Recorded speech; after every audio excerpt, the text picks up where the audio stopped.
De volta com o nosso Você Bonito, eu te convido para um bate-papo. Eu estava comentando durante o intervalo. Nunca foi tão precioso entender a respeito do medo para que a gente consiga superá-lo, para a gente vencer o medo e ele se tornar um aliado de crescimento, de amadurecimento. É o papo de hoje no nosso Papo de Mulher. Pode rodar.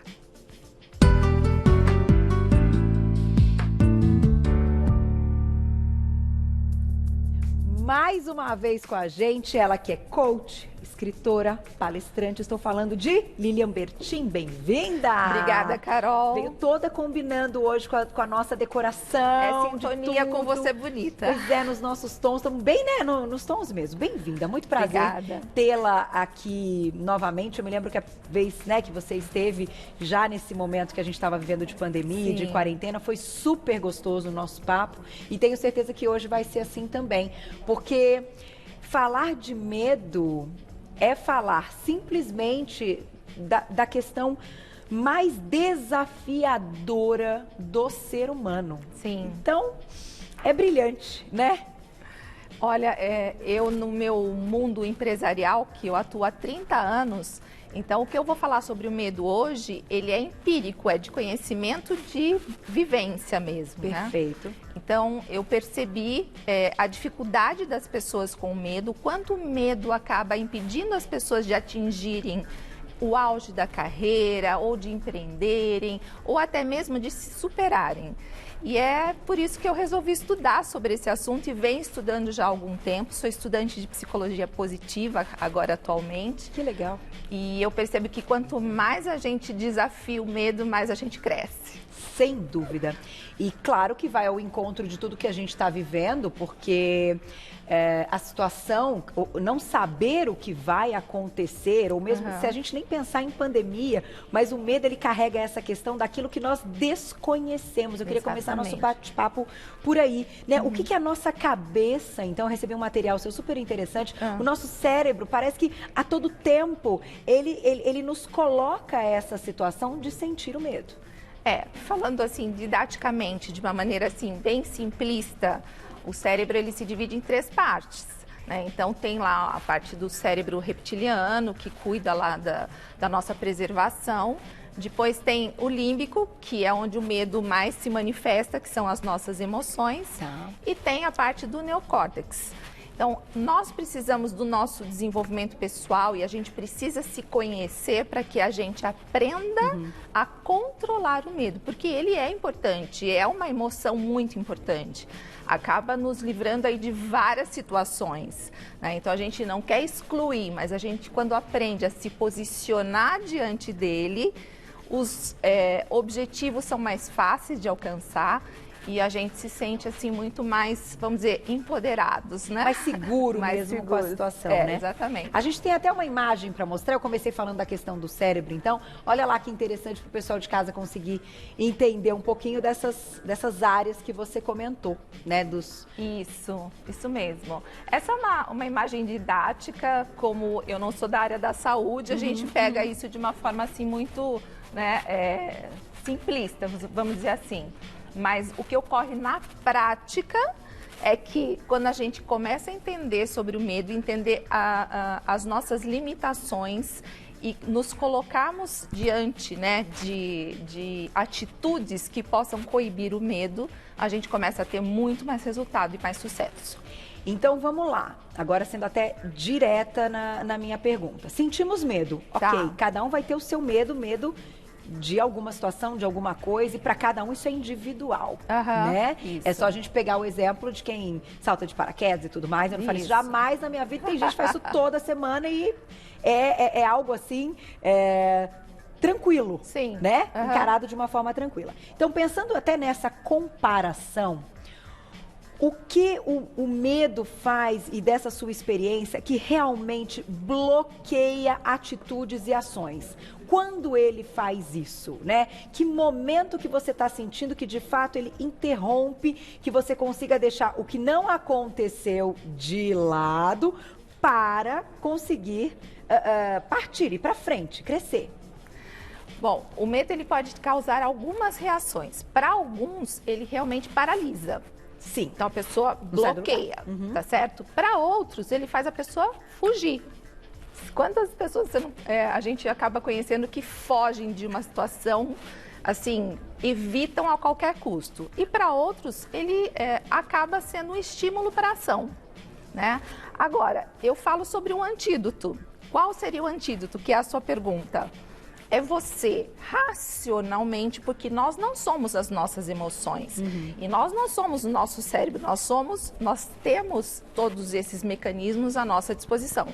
Então, o antídoto é você se colocar numa posição exatamente contrária. Então, vamos supor que eu sinto medo de um bichinho, barata. Quem nunca sente medo de barata?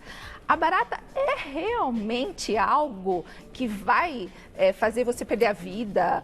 Não, é um bichinho, mas por que esse medo é tão exagerado? Então, o certo é a gente se colocar numa posição onde a gente tenha tido coragem.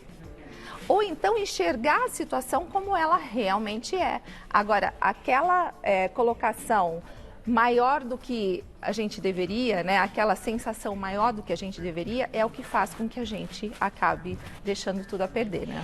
Então a questão é, nós aumentamos o problema e este aumento, né, do que ou está acontecendo realmente ou nem aconteceu, mas você já imagina o problema aumentado, que é o que bloqueia a história toda e paralisa a história toda. Então, é a nossa cabeça também que faz isso, né? No ambiente empresarial, por exemplo, qual é o maior medo que as pessoas têm? Perder emprego.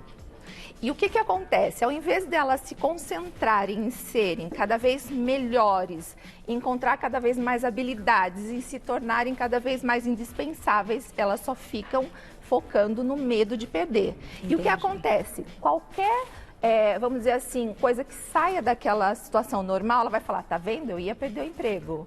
E aí, isso gera, claro, gente, e diminui, falar de medo é um negócio assim, que diminui, é impactante, diminui qualidade de vida, diminui realmente resultados positivos, conquista, né?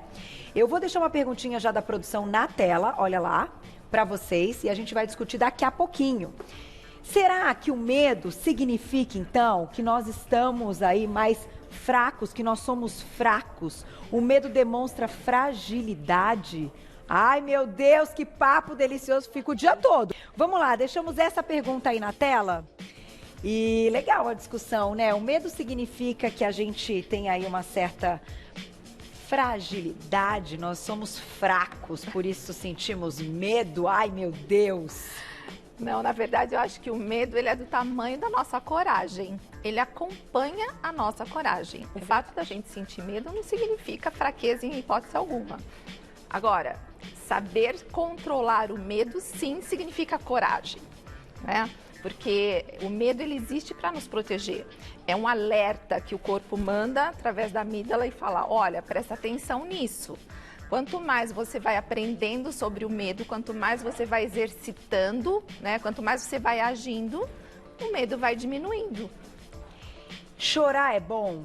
Eu adoro chorar. Eu acho que tudo que a gente põe para fora, você vai diminuindo aquele sentimento, aquela sensação. Aquela angústia, né? Parece que o choro ele tira a angústia, né? Aliás, eu acho que todas as nossas funções do corpo, elas são importantes. Chorar, sorrir. Agora, a gente vai usando isso sempre a nosso favor, a gente não deve usar contra a gente, né? Então, sentiu vontade de chorar, vai dar aquela apaziguada, chora. Eu choro muito, adoro, até de alegria eu choro. Eu também, eu choro, graças a Deus, mais de alegria até. Isso mesmo. Eu acho que a gente tem que até tentar ter o equilíbrio, mas de alegria ainda melhor. Melhor. Mas eu quis entrar nesse assunto do choro, porque de fato ele está diretamente ligado a essas questões do medo, da ansiedade, daquilo que te bloqueia. E aí, às vezes, ele pode ser aí um antídoto também que você falou, botar pra fora. Tem um filminho que chama Divertidamente. Ah, maravilhoso. Não é maravilhoso? Maravilhoso, meu filho. Ali a gente entende, eu acho que serve pra qualquer idade, a gente entende perfeitamente nossas emoções. Já tem perguntinha do público pra você, olha lá na tela, quem escreveu pra gente. Obrigada, Marcos. Um beijo. Preciso realizar uma ressonância magnética, mas tenho pavor de ir fazer o exame. O que fazer? Pois é, essas questões assim também que a gente fica num ambiente também desconhecido e ali fechadinho, dá uma certa aflição. Não vou dizer que eu não tenho aflição disso também. Eu acredito que, se for possível, existem exames nesse sentido aí que já tem assim uma certa facilidade para quem precisa fazer. Se eu não me engano, eu tenho um amigo que é médico, dono de uma clínica, e que eles já estão fazendo esse exame de uma forma mais tranquila. Agora, se for inevitável, tem que passar por aquilo mesmo, você tem que colocar na balança. O que é mais importante? Você acabar contraindo uma doença ou passar pelo exame? Tem que encarar. Tem que encarar. Às vezes a ação ela é a melhor solução. Muito bom. Tem mais perguntinhas? Olha lá, já já a gente vai dar então o caminho aí para você deixar o medo, né, como aliado. Morro de pavor de avião, né, Heraldo? Um beijo para você. O que eu posso fazer? Heraldo, deixa eu te contar. Eu também. Sabe o que eu faço? Eu pensei na viagem. Eu penso que chegar até lá é que é o bom. Aí vai curtir, aí vai ser bacana, aí vai ser gostoso. Mas eu também tenho. Fiz durante muito tempo, e aí depois a gente pode até conversar com a Lilian, diversas terapias até encontrar um jeito de conseguir entrar, né, estar lá e passar por isso de uma forma melhor. Porque depois que eu me tornei mãe, eu falei, puxa vida, como é que o meu filho, e isso é interessante, né? Como é que aquela falando quando vai com a criança é pior ainda. Como é que o meu filho vai ver várias vezes a mamãe sofrendo de estar ali, né? Então me preocupei em passar isso, não passar isso para ele, passar outra coisa. Confesso que filho de peixe, né? Então um pouquinho também ele sente, talvez porque eu não tenha conseguido tanto, mas eu acho, vamos ouvir a Lilian já, pra gente entender como é que a gente passa por essa, então, com menos medo, porque deixar de ter o medo também eu acho difícil, mas menos já ajuda. Vamos lá que essa pergunta é boa. Quem não tem uma história pra contar de avião, né? Nossa! Só que depois eu posso contar como eu resolvi uma parte disso e o Heraldo já foi lá, né? Como é que faz pra gente passar por cima e conseguir dar conta de algo que é importante, né? Sim. Você precisa do avião, não tem jeito. Exatamente. Olha, podemos já... Pode, fica à vontade. Bom, você fez uma coisa instintiva, mas que é o correto. Ressignificou a situação. Sim. Você trouxe o medo e falou, mas o que eu quero? Além disso, eu quero uma viagem com meu filho e com a minha família. Uhum. E eu atendo muitos profissionais que querem empreender, que querem ter o seu negócio próprio, mas tem medo. Tem medo até de falar em público. Como vai ser? Então, a gente tem que trazer para a pessoa qual é o benefício, o que ela vai ganhar com aquilo, né? E ressignificar. Algumas pessoas, obviamente, dependendo do nível, né, do medo, se ele já extrapolou a razoabilidade, precisa de um tratamento. Tá. E daí tem que buscar um profissional adequado. Sim. Mas esses medos que a gente está falando, do dia a dia que você tem, que eu tenho, que todos os profissionais que querem fazer algo diferente têm, a gente consegue sim superá-los. E o que dá um chacoalhão quando você olha pro lado e o marido já tá dormindo, ó. Ah lá. Ali quando ainda nem subiu.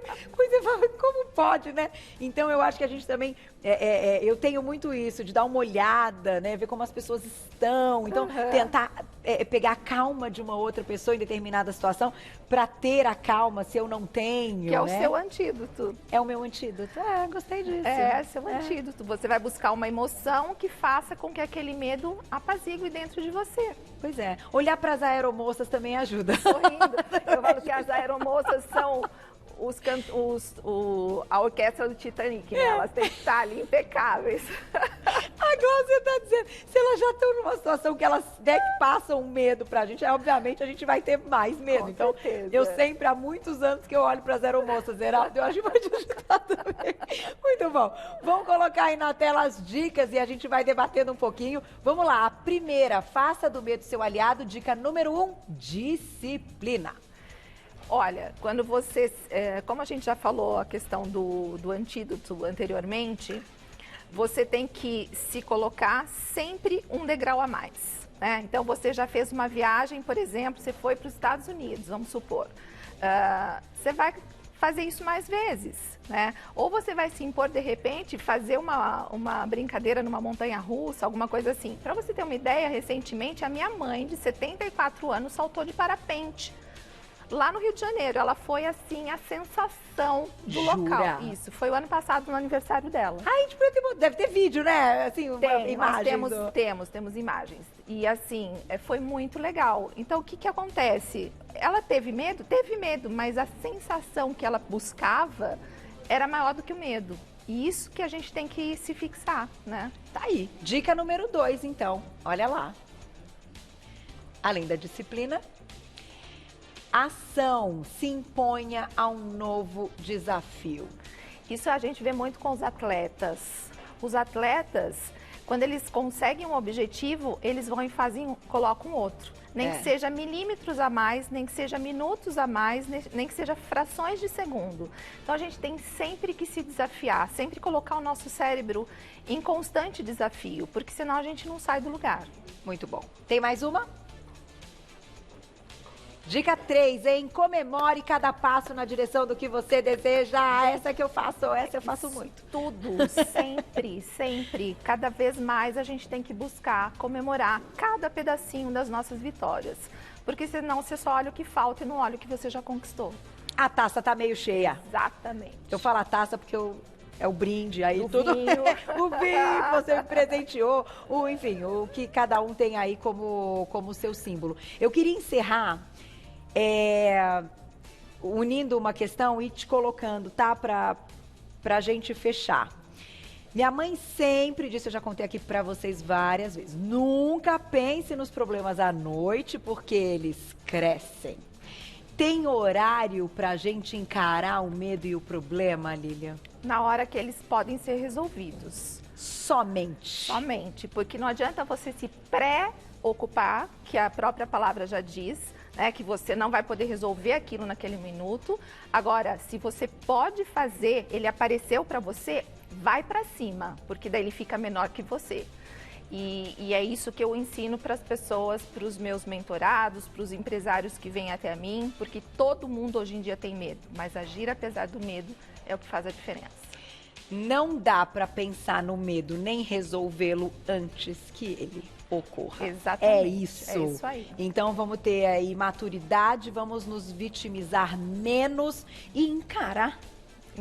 É o aprendizado da nossa vida, né? Isso aí. É o desafio. Obrigada. Eu que agradeço. Ai, adoro. Venha sempre. Olha Obrigada, que legal. Carol. Que livro lindo. A Hora Extraordinária. Como realizar seu primeiro sonho em 30 dias, dedicando-se 1 hora por dia. É isso aí. É usar o tempo com inteligência. Exatamente. E para todo mundo que está assistindo a gente, entrem lá no meu Instagram, que nós vamos ter um treinamento gratuito e eu tenho certeza que vai poder ajudar muitas pessoas. Eu vou passar o Instagram para todo mundo. Quem quiser saber mais, entre em contato com Lilian Bertin, coach, escritora e palestrante, @lilianbertin.oficial.